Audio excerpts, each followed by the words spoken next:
일본 경제가 결국 베트남 수준으로 한없이 추락하고 있다. 현재 일본에서는 자국 정부의 태만과 무능으로 인해 가뜩이나 침체를 거듭하고 있는 일본 경제에 엄청난 치명타를 안기고 있다며 일본 국민과 일본 매체 사이에서 연일 깊은 절망감이 터져나오고 있는 상황입니다. 특히 일본 매체들은 자국 경제가 끝없는 나락으로 내몰리고 있는 가운데 일본 정부가 이와 관련된 대응책을 적극적으로 꺼내들고 나서기는커녕 오히려 또다시 주변 국가들을 겨냥해 비상식적인 개헌 시도에 나서면서 결국 이러다가 아베 총리와 스가 총리에 이어 기시다 총리 역시도 일본 국민들의 성난 민심으로 인해 불명예스럽게 퇴진하는 것 아니냐는 전망을 잇따라 내놓고 나섬에 따라 일본 사회로부터 점차 설득력을 얻고 있는 상황입니다. 실제로 기시다 총리는 지난 18일에도 전후에 본 적 없는 엔화 폭락과 사상 최악의 무역 적자가 일본에서 잇따라 발생하고 있음에도 불구하고 이를 외면한 채 자위대 근거 명기와 긴급사태 조항 추가를 비롯한 4가지 개헌 항목을 빠른 시일 내로 국회에 발의하는 것과 더불어 이를 국민투표에 붙이겠다는 입장을 밝히고 나서면서 끝내 일본의 국제적 고립은 물론이고 일본 경제에도 되돌이킬 수 없는 몰락을 가져다주고 있다는 점입니다. 이는 당장 일본의 제1야당인 입헌민주당만 놓고 보더라도 일본 정부와 집권 여당인 자민당의 경제정책 실패를 두고서 기시다 인플레라 칭할 정도로 총공세를 가하고 있고 여기에 더해 최근 마이니치 신문이 조사한 여론조사 결과에 따르면 일본 국민 중 66%가 고물가로 인해 생활 자체가 힘들 정도로 극한 상황에 내몰리고 있다며 일본 국민들의 아우성이 끊임없이 터져나오고 있는 사실을 비춰봤을 때 기시다 총리의 이 같은 개헌 시도는 일본 경제의 파멸뿐만 아니라 기시다 총리의 퇴진마저 재촉할 것이 매우 자명하다는 것입니다. 그도 그럴 것이 앞서 언급했던 것처럼 일본의 유력 매체인 마이니치 신문이 조사한 결과를 놓고 보더라도 이를 여실히 증명해주고 있다는 점입니다. 바로 이번 여론조사에서 기시다 총리의 물가 대책에 대해 전체 응답자 중 62%가 부정적인 평가를 내놓았을 뿐만 아니라 기시다 내각에 대한 지지율 또한 48%에 그치고 있는 것으로 나타남에 따라 취임한 지 1년도 안 된 기시다 총리가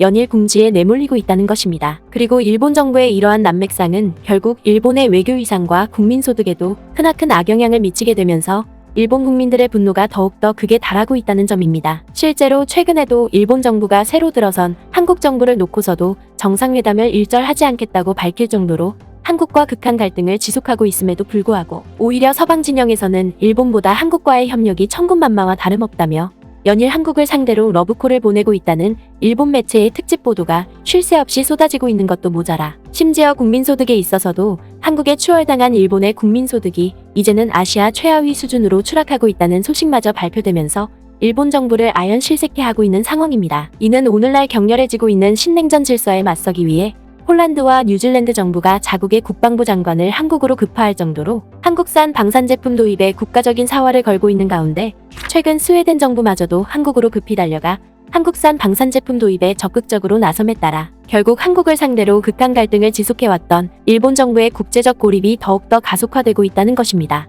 더군다나 국민소득에 있어서도 일본 정부는 한국과 정반대로 엉터리 경제정책을 잇따라 남발함으로써 선진국 클럽에서 퇴출될 지경까지 이르고 있다는 것입니다. 이와 관련해 지난 6월 19일 일본 매체인 사키시루는 일본의 임금 수준이 선진국 최하 수준으로 내몰리는 것도 모자라 이제는 베트남에도 추월당하는 상황에 이르고 있다며 매우 거센 분노와 탄식을 터뜨리고 나섰습니다. 먼저 일본 매체인 사키시루는 단도직입적으로 지난 12일에 베트남 정부가 최저임금을 6% 인상하는 조치를 발표했다고 보도했습니다. 그러면서 일본 매체는 베트남 정부가 2020년에 5.5%를 인상한 데 이어 2년 만에 또다시 최저임금을 대폭적으로 인상하고 나섰다며 매우 큰 부러움을 나타냈습니다. 뿐만 아니라 일본 매체는 호주 정부 역시도 오는 7월 1일부터 최저임금을 5.2% 인상하겠다고 밝힘에 따라 당장 호주의 최저시급 역시도 21.38달러로 상승하게 된다고 보도했습니다. 하지만 일본 매체는 베트남과 호주의 이 같은 대폭적인 최저임금 인상에 반해 일본에서는 지난해 7월에 고작 28엔만 인상됐을 정도로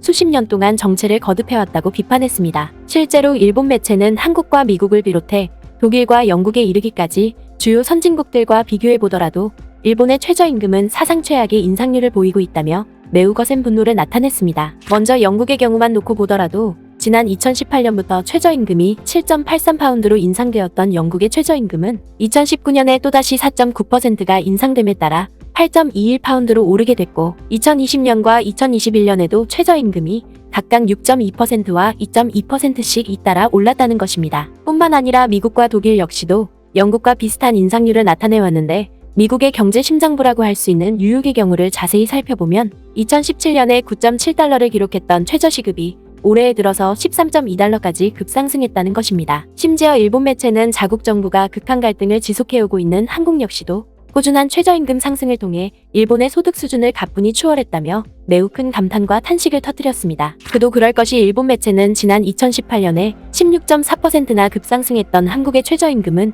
2019년에도 10.8%나 오른 반면에 일본은 2018년에 고작 0.3%만 올랐을 뿐만 아니라 2019년과 2020년에도 각각 0.3%와 0.01%만 오르는데 그쳤고 심지어 지난해에도 0.3%만 인상함으로써 주요 선진국들 중에서 최하위 수준을 기록하고 있다고 지적했습니다. 특히 일본 매체는 여기에 더해 2020년에 OECD가 발표한 세계 주요 선진국들의 최저임금 순위를 놓고 보더라도 일본이 처한 현실을 적나라하게 보여준다고 보도했습니다. 그 결과 일본의 최저임금은 한국에 추월당한 것도 모자라 세계 14위로 추락했다. 지난 2000년대 초까지만 하더라도 일본의 최저임금은 세계 탑 클래스였다. 현재 OECD에 가입한 국가들 중에서 일본보다 최저임금이 낮은 나라는 구사회주의 국가들 뿐이다. 실제로 일본 매체가 공개한 OECD 자료를 자세히 들여다보면 2020년에 26,908달러를 기록한 룩셈부르크가 1위에 올라있고 호주와 네덜란드 역시도 각각 25,464달러를 나타냄으로써 2위와 3위에 랭크되어 있습니다. 그리고 해당 조사에서 22,206달러를 나타냄으로써 세계 9위를 기록하는 동시에 아시아 1위에 오른 한국과 달리 고작 16,989달러를 나타낸 일본의 최저임금 수준은 꼴찌인 14위에 내몰리고 있음이 매우 잘 나타나 있습니다. 또한 일본 매체는 이번 조사 대상에서 빠진 미국 역시도 전체 순위만을 놓고 봤을 때 일본보다 낮은 순위를 보이고 있지만 흥미롭게도 미국은 국가가 정한 최저임금 외에도 주마다 최저임금이 별도로 정해져 있고 이에 따라 앞서 언급했던 것처럼 뉴욕주 최저시급이 13.2달러에 이르고 있는 만큼 미국과 일본의 최저임금을 외관상의 수치로만 단순하게 비교해서는 안 된다고 지적했습니다. 특히 일본 매체는 주요 선진국 중에서 최하위를 면치 못하고 있는 일본의 임금 수준은 오히려 해가 갈수록 더 큰 난관을 맞닥뜨리게 될 것이라며 매우 신랄한 비판을 가하고 나섰습니다. 이는 정체를 거듭하고 있는 일본의 임금 수준이 앞으로도 10년간 더 지속된다면 아시아 신흥국가들에게도 추월당하는 상황이 계속해서 벌어질지도 모른다는 것입니다. 그도 그럴 것이 일본 매체는 앞서 베트남과 마찬가지로 아시아 주요 국가들에서도 임금이 대폭적으로 상승하고 있는 만큼 이러한 전망이 전혀 허언이 아니라고 지적했습니다. 일본 무역진흥기구의 조사에 따르면 지난 2020년부터 2021년 사이에 파키스탄과 인도의 임금은 각각 8%와 7%나 올랐고 방글라데시와 미얀마 또한 각각 6.4%와 6.1%씩 올랐다. 그러면서 일본 매체인 사키시루는 물론 이들 국가들이 아직까지 일본에 비해 최저임금도 평균임금도 상당히 낮다면서도 임금 상승률은 해마다 일본보다 높은 수준으로 오르고 있는 것만은 사실이라고 보도했습니다. 때문에 앞으로도 일본의 임금이 좀처럼 오르지 않는 상태에서 아시아 국가들의 임금 상승이 지금처럼 계속 이어진다면 일본의 임금 수준은 불과 10년 내로 아시아 최하위 수준에 머물게 될 것이 자명하다는 것입니다. 이는 일본 정부가 자국의 경제 성장과 임금 상승을 위해 보다 적극적인 노력을 기울이기보다는 오히려 주변 국가들과의 갈등을 통해 집권 현장에만 혈안이 되는 모습을 연출함으로써 결국 머지않아 일본의 국력이 베트남과 방글라데시에도 추월당하는 상황이 벌어지고 만다는 것입니다. 결국 일본 매체의 이러한 보도는 정부의 본연적인 의무라고 할 수 있는 보고관민에 충실하지 않고 오로지 정권의 사리사욕을 위해 가진 실책을 남발하게 된다면 그 어떤 선진국이라 할지라도 한순간에 나락으로 떨어질 수 있음을 여실히 증명해주고 있는 것입니다. 아무쪼록 우리 역시도 일본의 전철을 똑같이 되밟지 않도록 보다 철저한 주의를 기울여 나가길 바랍니다.